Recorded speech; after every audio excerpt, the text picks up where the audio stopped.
Hello everyone and welcome to Sinful Gaming. I hope you're all doing well, I hope you're all staying safe, and most of all, I hope you're all fighting that war against the grey. Today, we're going to look at another wishlisting video, this time about the Idoneth Deepkin. These are some awesome deep sea elves with a really unique and different aesthetic, and I really like the army. For me, there's some things that I would like to see in them in the future, and we're going to go through 10 things I would like to see in them. I'd love to hear what you think you'd like to see from Idoneth Deepkin in the future, and leave some comments down below of what you would like to see from them. Or if you disagree with any of mine, or agree with any of my opinions, or thoughts, or things I want, leave some comments down below.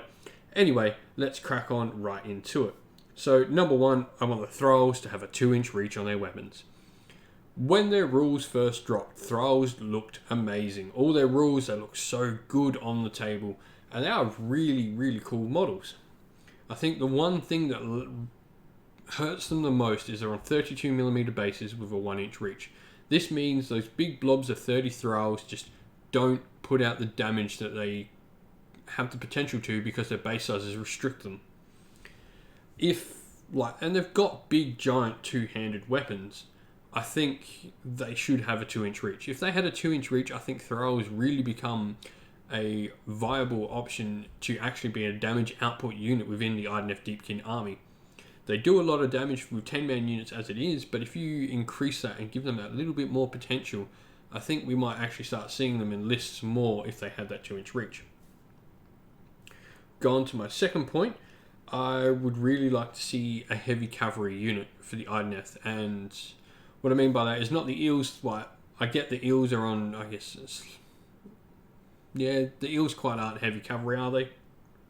They hit like a truck, but they're not necessarily the most survivable. I mean, you have the Island Guard that are unrendable with their shields and stuff, but I think like something non-flying, so like maybe some sort of crustacean based cavalry would be quite cool. That's not flying, but in lacking the flying hits a lot harder. I don't want something that's like a gun platform like the Alapex, the shark.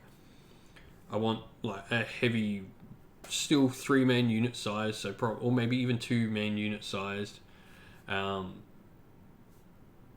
unit that can hit like a truck, but maybe some drawbacks. It's not quite as fast as eels, but hits a lot harder than them. Number 3, so we're sort of getting into that reaching back into that first point I made as well.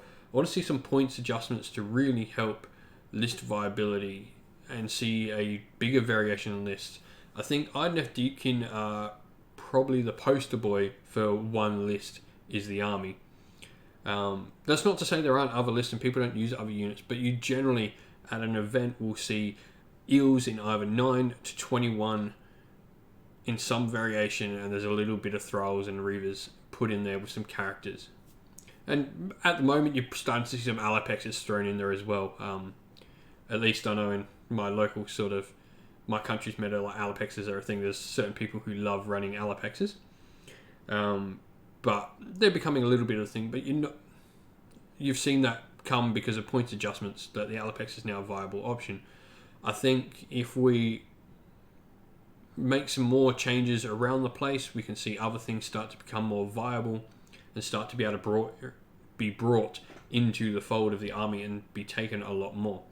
You know, things like the Leviathan and Eidolon, if they dropped a little bit, they could become a lot more viable. And Thralls, I'm not sure if we get the 2-inch reach whether we need a points drops. I think they sort of cover that maybe, but Reavers definitely need points drops or some change to that ability, so their triple shot ability is maybe 10-inch instead of 9, so they can alpha strike and come on the board and do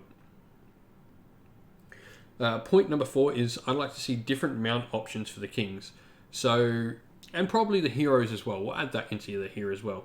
I didn't have that written down, but that's another point as well. Mounted options for the kings especially, and other heroes as well. I'd like to see a king on like an eel, so something a bit cheaper, a bit faster. Not as many wounds as the one on the Deep Mare has, but maybe like a cheaper option that can be used as well. And maybe a foot option of an Icalian king on foot. And even they've done it with like some other monsters, how they've now added in hero variations, like you saw it with the Stegodons most recently in the Lisbon, how the Skink Chiefs can be on the Stegodons. Maybe there's a variation in the kit. I haven't actually gotten a Leviathan myself, but maybe there's a variation that you can put and build the models in a certain way that you can make it king on the Leviathan. Would be quite interesting thing to do. Or simply make the Foot King model be able to be put on the Leviathan. It'd be a really cool thing to have like a Kellion King Leviathan and make that Leviathan like a combat Leviathan instead of the sort of support thing it is now.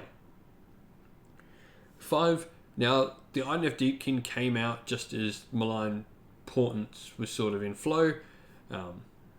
Water puns. But I think we need to know where they're going from here. We sort of got some tips that like the dead are rose in the seas as well, and they're sort of starting to build allies with the other races of Order. And this sort of brings into my next point as well, point 6, like building that relationship of Order.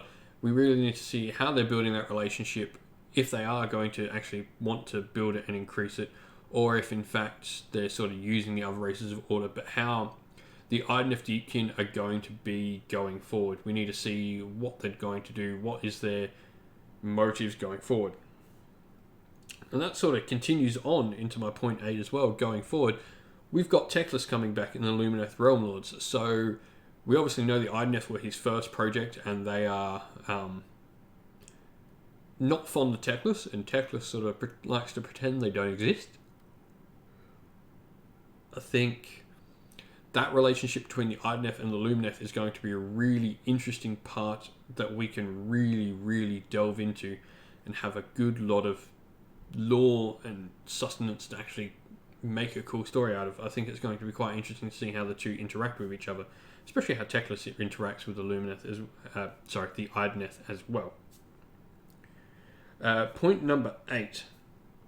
I'd like to see endless spells. I think this one is really low-hanging fruit.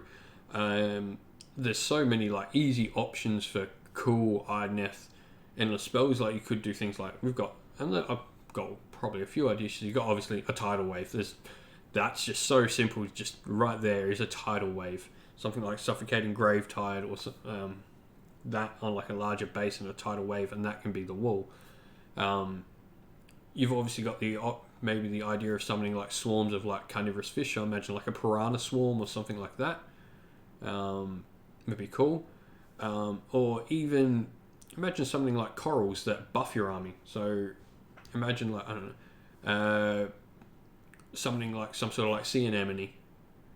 I hate that word. You know what I'm trying to say. The thing clownfishes get near. Maybe summon like some form of coral, and that provides buffs to your army. Very similar to like how the Spike Swarm Hive works for Sylvaneth is what I'm sort of thinking for that. Point number 9, I want to see Kellions on foot. So we've got the mounted Kellions. I think giving some elite options for foot troops would be really welcome. So imagine like some Kellions on foot with like spears and shields or even two-handed weapons, and elite troops on foot is what I want. I really think that's a great direction we can go, and I don't know, do we do like the spear and shield and have them like these deep sea warriors and very similar to how we have the eel riders, or do we do big two-handed weapons and have them like Idoneth versions of sword masters, or even halberds and like Idoneth versions of things like Phoenix Guard? Be quite cool to see, and I think that would also help bring back to some of the original points, give us the options of making a all-foot troop Idoneth army and giving us a different way to play Idoneth Deepkin. The last point I want to go on is I want something new and big, a big new monster. The Leviathan's cool, but at the moment he's not quite a combat monster. He is very much a support monster. We've obviously got the Eidolons, which are both support and combat in a weird sort of mix, but I think a new offensive monster would be quite cool. Maybe something like an orca, a killer whale, or even like a giant crustacean thing would be cool as well. I think there's just a lot of things to go. Like Idoneth are one of those armies that I think has so much potential for big, cool monsters that I think it's a miss if you don't keep adding more and more of them. I'm like trying to think. Oh, like, you know, you've even got like great monsters from myth that rise out of the sea. So you've got things like Jormungandr, obviously from like Thor and Viking sort of tales and stuff like that. But I think a big offensive monster is a cool thing that could be added, and maybe you could have an Achillean King riding it, going back to Achillean King mounts. But anyway, that's 10 things I'd like to see with Idoneth Deepkin. I'd love to know what you think, what you'd like to see from the army in the future. I mean, this is all just wish listing, and like, there's no wrong or right answers in this at all. But leave some comments down below of what you would like to see. Don't forget to like the video. Don't forget to subscribe to the channel. We're pushing on to that 1,000 subscriber mark. It's great. And most of all, thank you to all the people who support the channel on Patreon. Can't wait to be able to get to do some battle reports again and really start to repay you for all your support on Patreon. And you can support the Patreon, sinfulgaming.com/Patreon. But that's all from me today. Thank you very much. I'll see you all again real soon. Stay safe, stay well, and keep fighting that war against the Grey.